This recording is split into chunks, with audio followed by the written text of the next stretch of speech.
Okay, so we're going to get started. I want to thank all of you. We have quite a few people on this call, and I imagine we'll have more people joining us as we move forward.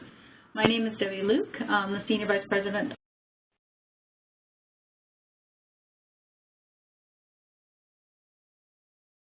Action Planning.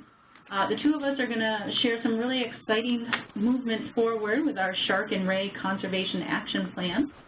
And this is our call for participation. This is where we take the time to go through the projects that have been defined for the Safe Conservation Action Plan, or CAP, for sharks and rays, and we demonstrate areas where you or your institutions can become directly involved. So we're really excited to share this with you today and want to thank you for joining us. Scroll forward. The first thing I'd like to do is I'm going to share a little bit of the history and the process of how we got here, and then Sandra is going to describe the actual projects themselves and give you some information on this. This is being recorded and it will be uploaded so that you can review this webinar or share it with others as we move forward. And also the Conservation Action Plan and the project work plans will be made available to all of you. So we won't go through everything in finite detail, but you will have those resources available to you to go through in detail when you're ready to do so. So the first thing I wanted to do is talk about the process that we have identified for the safe signature species. Sharks and rays is one of those 10 signature species selected for safe. And we developed this process that has really worked well for most of those species. Sharks was a little bit different.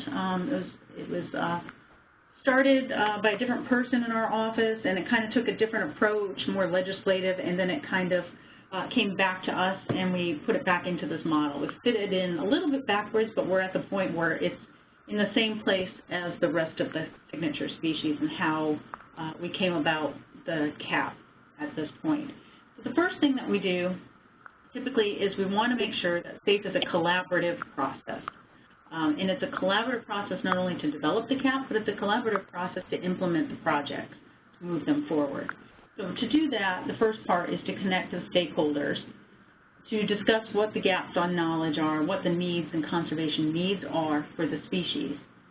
Of course, with sharks, that's a bit different than some of the other signature species that might be one species or in one area of a country or one area of a location that's very small. So sharks is global, and we're talking about all sharks and rays. So this is a very different approach than some of the other species.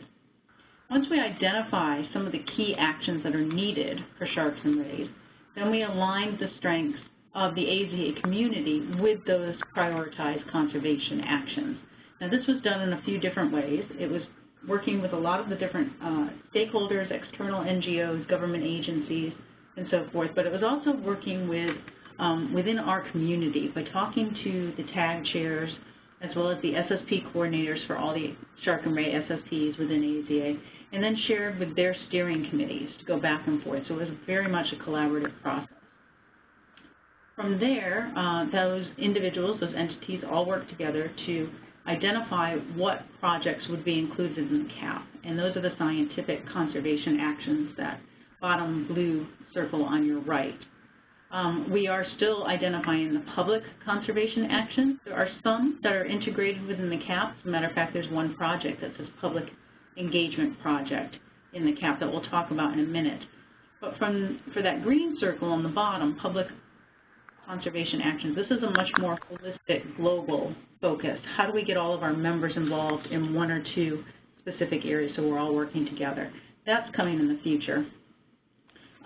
And then from there, we identify a 3-year conservation action plan, which is what Sandra's going to go through in a moment. But one thing I want to emphasize from this is while the CAPs are 3 years in duration, we have all intention and intentionality to move forward with another CAP after that 3-year period. We've kept them to a condensed period of time, 3 years.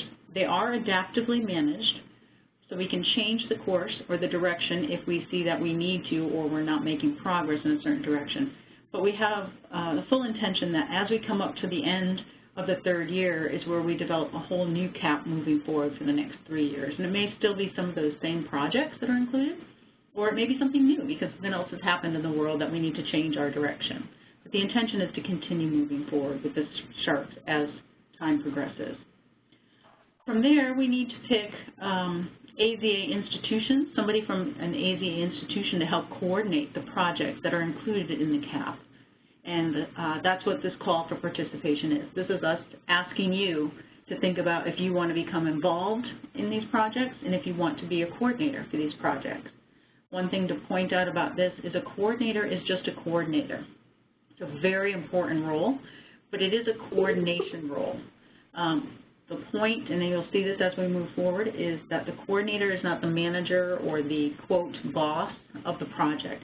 It is a person who is helping to move all the different pieces with the collaborators forward. From there, we work on facilitating and promoting the CAP with our PR and marketing, and we are consistently evaluating CAP progress, and we're adaptively managing it if necessary as we move forward. So that's the basic process for developing the CAP, managing the CAP, and moving forward with the CAP. You'll see in the center that there are basically two main areas included in the CAPs, and that's the scientific actions, which is more the field conservation side of things, and then there's the public action. How do we take that 183 million visitors that we talk about and move forward in a consistent fashion that we're asking all of them the same asks. We're promoting the same messages. We're all working together to move the public forward in a very directed way. Of course, all of that is built on a sustainable fundraising model. And when you put all that together, what it does is it presents a unique multidisciplinary approach for collaborative conservation, and that's how we see SAFE. So, as I mentioned, there are those two main areas, public engagement activities, which can also be public awareness building, species-specific engagement actions, and it might be the bigger global campaigns like I talked about earlier. Your institution can participate and you can engage your audiences in many of these. Also, there's the science-based projects, which is more the field conservation that I was just talking about. These are multifaceted. Each one has a well-defined budget for it, as well as timelines that will be developed for those projects over the 3 years. Your institution can collaborate on, they can fund, or someone from your institution can serve as the coordinator for each of those CAP projects. There's a variety of ways that you can get involved. There's also an opportunity menu that you'll see in a little bit where it identifies more of the specific one-off components of pieces of the project. So if your institution isn't able to serve as a coordinator or even get involved at a collaborator level where it's a pretty hefty commitment, there are one-off pieces of it that have to be done that are vitally important to the project that your institution or someone from your institution could certainly help out on. And so there's many, many ways to become involved. So what is in the Shark and Rays CAP? Well, the 3-year plan, this CAP itself is a high-level document. It basically gives an overview of our members' current contributions towards shark and ray conservation. It talks about the threats to sharks and rays and the need to do more to help conserve them. It talks about, despite those efforts that everybody's been working on for so long, many populations of sharks and rays are still declining at an alarming rate, so we need to do more, and that introduces SAFE. Then it goes into a description of each of the projects that are identified for the SAFE Conservation Action Plan, and it recognizes our members' participation. It also identifies public engagement options, and then it talks about how we measure our success. So this CAP is a very high-level document. It's often used by our members to talk to their boards, to potential fundraisers, to give their public an overview. It's not down into the really weedy part, but it does give a very nice overview of what's included in there. This is a living document. For Shark and Rays, the CAP itself, the publication, has not been finalized yet. It's close to it, but the work plan for the project has been. But I just want to give you an overview of what this would look like with using the penguin CAP as a model. So again, it's those same sections, introduction to SAFE, of what our members are already doing to African penguins. You can see a description, and it's just a 2-page spread of a high-level overview of that. It also is a 2-page spread of the threats to that species. and the need to do more moving forward. It gives that introduction to SAFE, again, very high level. And then it gives a description of the 8 different projects that are included in the Penguin SAFE Conservation Action Plan. From there, it goes into the project details. There's 1 page each on what that project is and who is participating in that project. So you'll see there's an artificial nest project on the left. It talks about which institution is serving as the coordinator, which institutions or partners or government agencies or NGOs are serving as collaborators, and it would have a place for funders to have their logos there. So you can see that this is a very, very collaborative process, and actually these copies of the pages are from an older version. These have filled in. As I said, this is a living document, so we update the logos consistently as we move forward and with progress. But when you look at this one project and how many, these 2 pages, these 2 different projects, and you see how many different entities are collaborating with each other, it really is a community of conservation, and you multiply that times 8 different projects, it really shows how we are working and are vitally important to conservation. Now you switch over to another 2-page spread after you go through each of the projects and talk about the public engagement options, and then we talk about measurements of success from there. So that's the CAP itself. As I said, it's a very high-level overview that's made to talk about the projects and made to recognize those who are participating in them. The call for participation that we're having today is to actually delve into what those projects are. Those aren't presented in detail in the CAP, but you all need to know what those projects are and what the details are for each of them, so you know if you want to get involved or your institutions want to get involved. So we're going to delve more into that from here on. This is what the work plan looks like for the Shark and Rays Conservation Action Plan. You don't need to read this. You're not supposed to read this. We're going to go through all of this. Sandra's going to go through each one of these. But if you look at those yellow blocks, each one of those yellow blocks is a project that's involved for the CAP. To the left of that is the orange blocks, and each of those orange blocks nested into the yellow are the goals of the projects, and each of the blue lines associated with those are the individual actions that have to happen to accomplish the goals, which will accomplish the project. Ideally, when you get all those put together, if you're accomplishing all of those, you have what is your ultimatum objective in the green, which is that populations of sharks and rays become more sustainable. That's how this flows. What I'm going to do now is turn it over to Sandra, and she's going to talk about each one of these projects in more detail. Again, she's not going to go through line by line with all of you because you'll have these resources available to you to read and examine, and you can contact us later with additional information. But she's going to go through all of these now and talk about the generalities of each project. Thank you, Debbie. Yeah, thank you, Debbie. So here you can see our overall projects. So we have 8 main projects of the Shark CAP, and these actually span across multiple disciplines and topics. So when you're thinking about them together, it's actually really helpful to think about the themes, or sometimes we call them buckets of SAFE. And these buckets, collectively, they form part of the SAFE theory of change that we're trying to achieve, basically, via the SAFE cycle that Debbie mentioned earlier. So next click. You can see these buckets that we have for the Sharks and Rays. So we have the first 4 projects that fall under public action. The next one, the 5th one, is policy and legislation bucket. The other one under the research bucket would be the in situ and ex situ studies. Then we have the SSPs. And then we have all of this falling under the entire adaptive management framework that we like to apply. So let's take a look at the details of each project. And just please note that there's no specific order in which these projects are listed. There's no order of priority. They're just kind of, just the way that we put them together was according to the buckets of SAFE. So as Debbie mentioned earlier, within each project we have goals and actions, but on each project page we list the challenge that the project is trying to address. And so here we have the Shark Public Engagement Project. And what it's doing is that it's addressing the trends of minimal awareness of sharks. Since we recognize that very few people out there actually can acknowledge that sharks are incredibly important animals, they represent healthy ocean ecosystems. So this project tries to address that and looks to increase the knowledge base of sharks within the public, and provide measurable calls to action.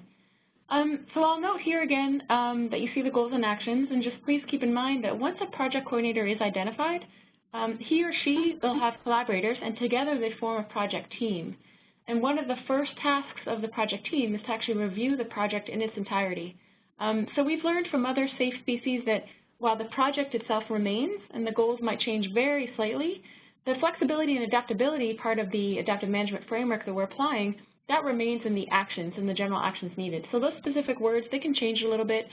And part of our transparency and accountability process, the project coordinator will notify us here at AZA of those changes so we can document them and have it on that living, so we can have it on the living document online. But to note, so to change the actual project, so the public engagement project, the title and what it's trying to achieve, that would actually need the input of the entire stakeholder group, since those changes need to be vetted by them. So again, here's just an example. And so for the next 8 projects, you're going to see this slide, the project with the challenge and the project and the goals and the general actions. And with that, you're also going to see the participation menu. So again, as Debbie mentioned, don't worry about the details about reading all of this. This will be available to you. As soon as the recording is done, we'll put it live on the YouTube channel, and this document will be available for you to peruse and look through and pick out, and certainly let us know your feedback and your interest. So next slide will show you the participation menu. So here you can see different action opportunities as well as different funding opportunities. So the purpose of this menu is that it just serves an easy and simple way to check the progress of the project. It's also a really easy way for potential funders to view the different components that they can fund. It's also a really quick and easy option for funders to choose where exactly their donations they would like to see them go. So we're going to go relatively quickly over the next 7 projects. Please keep in mind, again, this will be available at the end. It would be incredibly hard and very time-consuming if we went through all of them. And there's other components of SAFE that we'd like to cover as well in this webinar. So this is the Sustainability and Awareness of Consumption project. This is a fairly large project. It spans 2 slides, lots of goals, lots of actions. This project looks to address the challenge of unsustainable consumption of shark and their related products out there. So in general, we just want to be able to educate people about consumption, and we want to act on that consumption education. So we'd like to see them purchase products that are no longer unsustainable. So we want to steer them towards sustainable products, and then eliminate markets of highly vulnerable species. So we know this is a big challenge. It's probably going to require a lot of collaborators, but we're really excited about this project. So the next slide will show you the rest of the goals and actions related to this. So again, quite an involved, in-depth project that will address a lot of the components of consumption. The next slide will show you the participation menu. So again, the project team can go through this menu and they can add and delete components. Here we tried to simplify all the actions into those checkboxes. So there's a lot of components that are kind of bucketed together. So the next project, that's the community-based conservation project. So what we found in talking to a lot of different stakeholders, the challenge is that there are a lot of local programs out there that either directly or indirectly promote harmful practices to sharks and rays. And so we'd like to address that. So this project involves AZA members and partners getting together and being involved in community-based programs that are implemented to contribute to shark conservation and protection. So there are different options out there, but this project really focuses on the local component, and it really involves AZA institutions and community partnerships that are surrounding them. We could maybe take this on a national level as we move forward to the next Conservation Action Plan. We'll see how it goes, and we'll see what the project team tells us. So the next one is the participation menu that's just showing different options. Specifically, and the next one, here we go, that's the Multimedia Development Project. So this project, what we found, again, talking to a lot of stakeholders, and we've been approached by Bob Huter of Mote Marine Lab and his production company that he's been working with, Herzog Production. So we kind of took a look at all the different multimedia products that are available out there, And there's a lot of stuff out there that's portraying sharks in an inaccurate way, or, you know, the general media is kind of portraying them as, you know, these monsters, or, you know, they have this negative perception out there. And so we'd like to get involved in developing products that serve to increase public knowledge about sharks, and also looking at the AZA relationship with sharks and rays and getting people inside. So Bob had this wonderful idea of producing a documentary that would follow people in an AZA institution or multiple AZA institutions and take them through kind of a life journey. And so, you know, maybe it has a child and looking at a shark pup, and the child grows up to be a scientist, and, you know, you follow the life journey as well of the shark pup as it, you know, grows up to become an adult. So that's an interesting, you know, opportunity, especially for lots of AZA institutions to get involved collaboratively in hosting and developing the storyline, the documentary itself, producing it, and that's just one of the goals here, but it is identified there in that third goal. So the participation menu of this project it can be quite involved, even though it's short here. It can be quite involved. Developing storylines, that takes a lot of time, a lot of editing involved. You can identify production and filming opportunities, host the production and filming, distribute the multimedia resources, and then just, you know, general sponsorship of the multimedia production.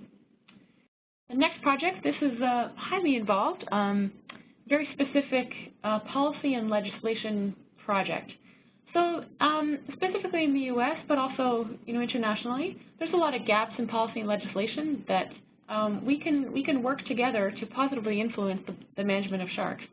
I think it'd be safe to say that we kind of all agree that quotas and management options, they do work. We've seen a lot of success in different populations coming back, specifically for sharks. So it'd be good to continue to work in this dialogue and this realm with some of our, you know, colleagues in the government. So the first goal, that looks at specific changes or to U.S. legislation in favor of shark conservation. And the second one has to do with the international sphere. There are a lot of different opportunities for that, which in the participation menu, we've noted that CITES, participation in the RFMOs, you know, those are opportunities that AZA members could maybe take up. So, and there you have it. So different, just different options of participation, being involved in the think tanks, being involved in those specific, you know, policy language changes. So very interesting project in that way. The next one is the In Situ and Ex Situ Studies project. This is largely a research-based project. The first one has to do with kind of combining what AZA is already doing, so seeing what projects are out there currently that AZA is doing, and then seeing where that gap is in terms of what can we learn from In Situ and Ex Situ, and what are the lessons that can go back and forth.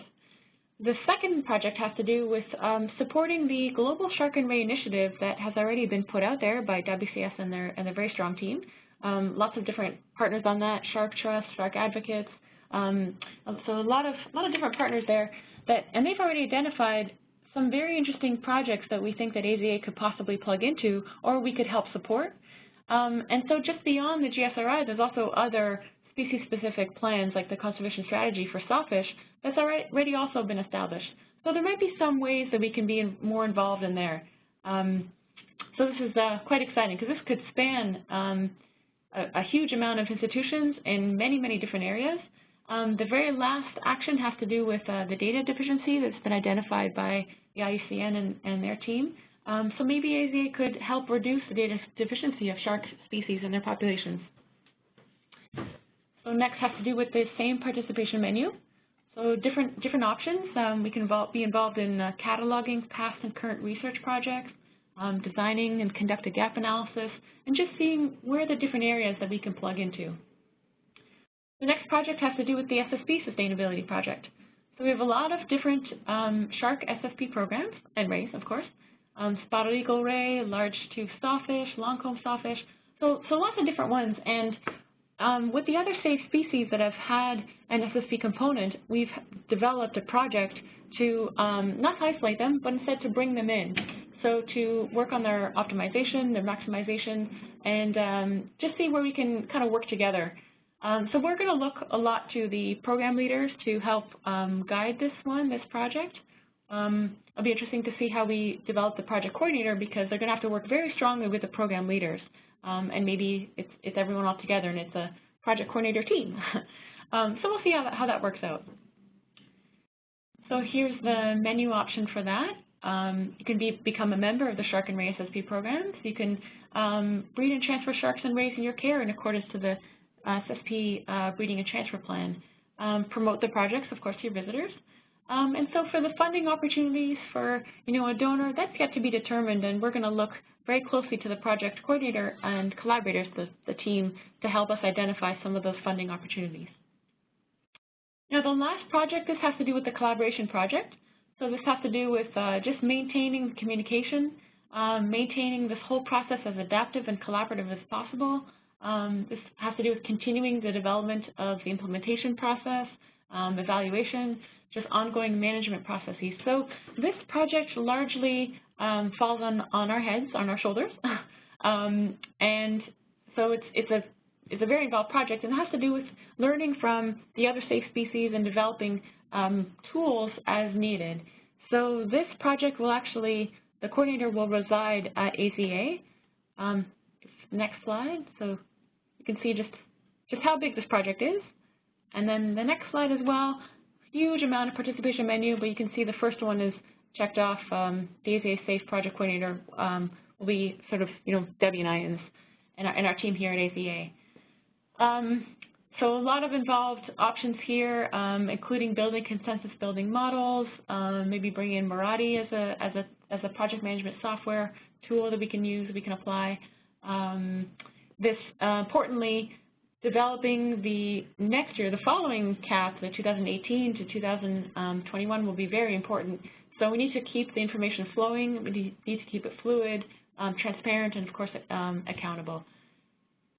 So the next slide. So now is the crucial time for your Zoo Aquarium to become involved. So if you're interested in being a coordinator, definitely speak to your director, and then we can get that process going. We can send you the institutional letter of support. We can send you all the other documents there. You can certainly become involved as a collaborator, so working very closely with your coordinator, and of course as a project funder. So if you're interested, email myself, email Debbie. You can email the safeshark@aza.org email as well. So I'm going to pass it back over to Debbie.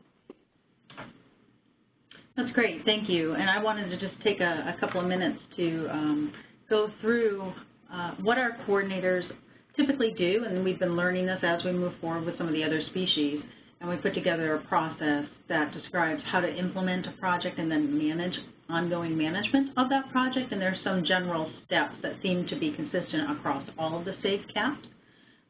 So first one, I'm not going to go through each of these in detail, but just the main highlights. But the first thing is, if you're a coordinator, is to secure your project collaborators. And you would work with Sandra or myself on originally identifying who the collaborators would be to start with, because we've had a lot of those conversations with potential collaborators already. So that would be a great starting point.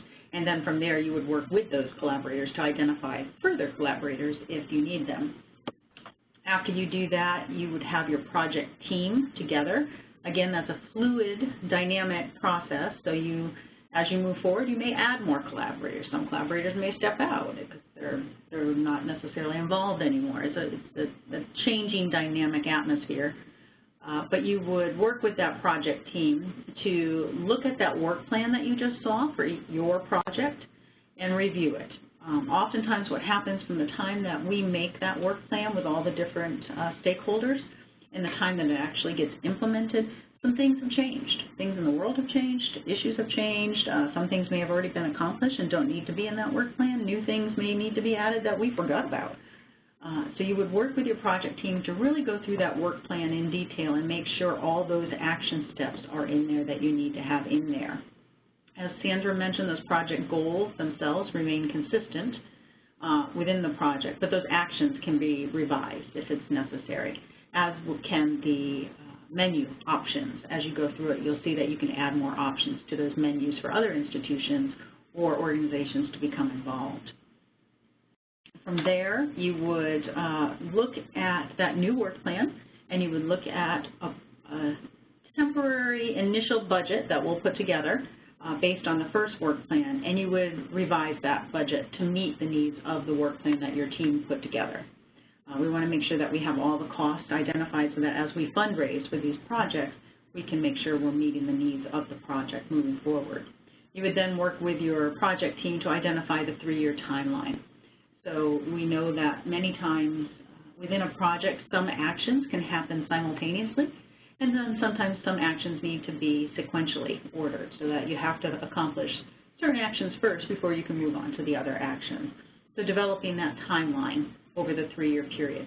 Those tools are extremely helpful to our project teams to keep them on track and keep them moving forward. And that's one of those really important parts of the coordinator's role, is to coordinate those pieces. They're not necessarily doing those pieces. That's the beauty of the collaboration, that there's many people working on different components of the project, but the coordinator is making sure that all the pieces are moving forward to the best of their ability, including the funding for each of those pieces. From there, that's what I just said, it's ongoing coordination of the project. And so it gives you some steps on how to keep moving forward with those projects and how we can communicate the progress that your project team is making as we move forward. So again, I'm not going to go through all of this because you'll have this in the materials that will be provided to you afterwards. One of the other resources that we have is we keep track of the progress. So this is an example with Vaquita. The front row of the blue columns demonstrates for each of those projects in the Vaquita CAP which one of them have coordinators that have already signed on. So you'll see that Project 4 and Project 6 still don't have a coordinator, although we have 2 people in the works for that. The middle row is the green of how much funding has been brought in so far. The back row is an estimate of what the budget is for that 3-year project. So it kind of gives you an idea of how much funding is coming in for those projects. Again, they're 3-year projects, so oftentimes when we get funding in for them, some of the projects are front-loaded and have heavy budget requirements in the first year. Some of them might not be until year 2 or year 3 that need their funding to move them forward, because a lot of preliminary work has to be done first. So this just kind of gives you an overview of the status of the projects and so forth moving forward. Also, another great resource for you to learn more about the shark and rays, as well as all the other signature species and how we're moving forward with them, is the website. So I'm not sure if you've all seen, but the AZA website has been recently updated. It's really fantastic.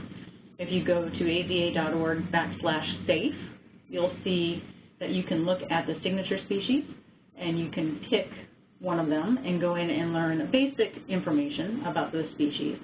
In the right-hand menu of that page, you'll see where it says Sharks Coming Soon. That'll be up there, but it will have, in this section, you'll have all the information about the Shark and Rays Conservation Action Plan, the different projects. If you move over to the right of this screen and look at that public engagement project there, again, this is for Vaquita, I believe. Yeah, it is. And you can see that on that page, it's the projects page for the species. So this is for Vaquita. It gives a general overview on the very top paragraph about Vaquita and the CAP and the projects included.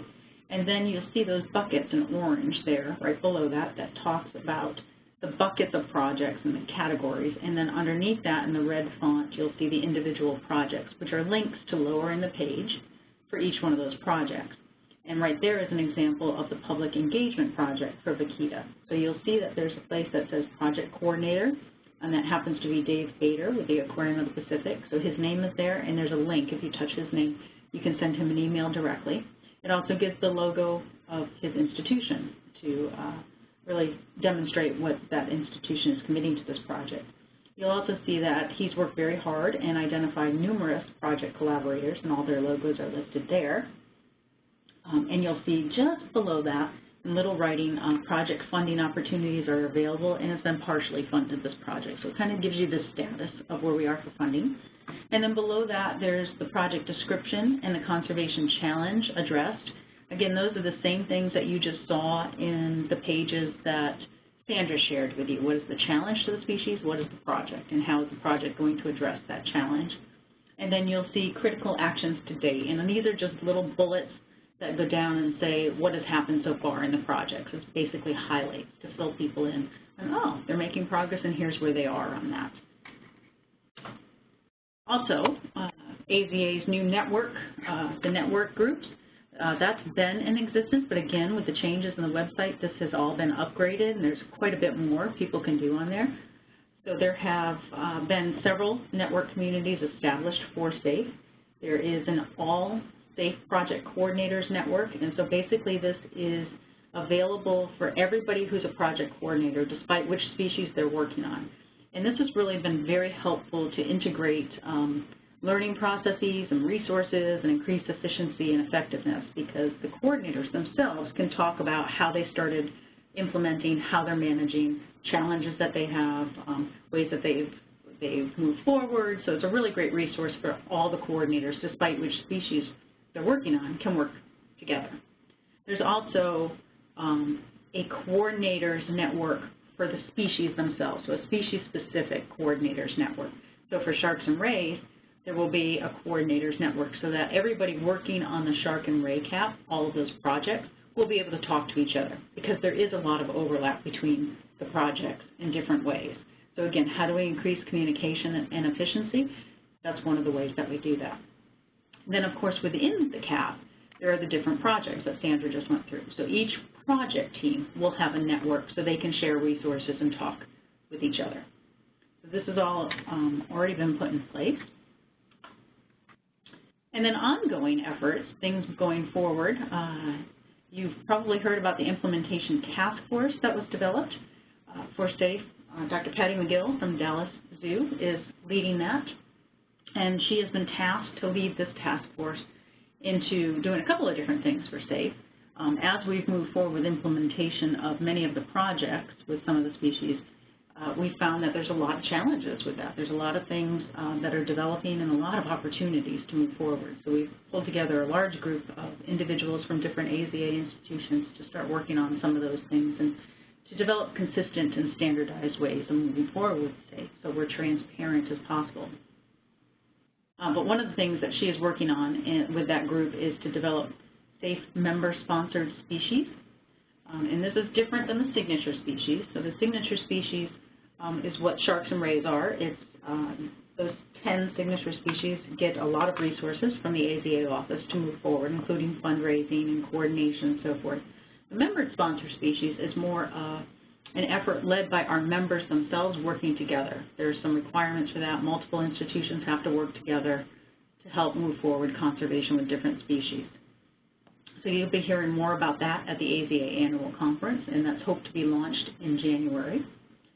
But also, the task force is looking, as I said, on how to standardize transparency and practices between the signature species as we move forward with implementation. So as you know, we have moved forward with phase 1 species this year. So we now have CAPs developed for the African penguin, western pond turtle, cheetah, vaquita, and now sharks. So for the first 5 species out of the 10, those CAPs are completed. Next year, we're going to be working on developing and implementing the CAPs for the remaining 5 species. So if you have any other questions, you can contact Sandra or myself as we move forward with the Shark and Ray Conservation Action Plan. We're very excited to present this to you today. We're very excited to hear from you and find out how you or your institutions want to become involved as we move forward. So I want to thank all of you for tuning in today and joining us on Friday. And we will make all of these resources available to you before the weekend. I like that with me. Thank you so much.